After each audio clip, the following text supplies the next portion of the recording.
Guys আজি কৰি আছো নৰ্থ ইষ্টৰ 7খন ষ্টেটৰ খানা একেলগে টেষ্ট যেটো গাইজ আপোনালোকে গম পায় মই আছো আইআইটি গুৱাহাটীত হৈ থকা ইণ্ডিয়ান ইণ্টাৰনেশ্যনেল সায়েন্স ফেষ্টিভেলত আৰু এই ভিডিওটো হৈছে মোৰ পাৰ্ট 6 হেল্ল গাইজ স্বাগতম জনাইছো মোৰ অন্য এটা মিনি ব্লগৰ মাজত লাগি যেটো গাইজ এই সায়েন্স ফেষ্টিভেলতে হৈ আছে এখন ফুড ফেষ্টিভেলো আৰু ইয়াত আছে আমাৰ নৰ্থ ইষ্টৰ 7খন ষ্টেটৰ খানা একেলগে আৰু যেটো গাইজ মোৰ পাৰমিশন আছে সো মই এতিয়া সব কেখন ষ্টেটৰে খানা টেষ্ট কৰিব পাৰিম তাকো এটা ঠাইতে তাকো একদম ফ্ৰী তো চাই থাকক গাইজ ইফালে দেখিব পাইছে গাইজ ফাৰ্স্ট টেষ্ট কৰি আছো মই অসম আমাৰ ইখন অসমৰখন এক নম্বৰতে আছে এইখন টেষ্ট কৰিছো নেক্সট টেষ্ট কৰিম মই মেঘালয় তাৰ পিছত টেষ্ট কৰিম মই অৰুণাচল প্ৰদেশ তাৰ পিছত কৰিম মই ইফালে দেখিব পাইছে আপোনালোকে চিকিম তাৰ পিছত আছে আপোনালোকৰ নাগালেণ্ড আছে গাইজ নাগালেণ্ড তাৰ পিছত মিজোৰাম লাষ্টত একদম আছে আমাৰ মণিপুৰ তো মই সব কেখন ষ্টেটৰে খানা পুৰা একদম টেষ্ট কৰিম গাইজ চাই থাকিব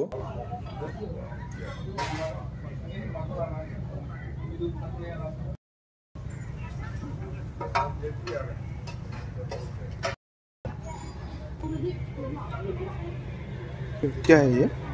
It's basically spinach and squash sabji.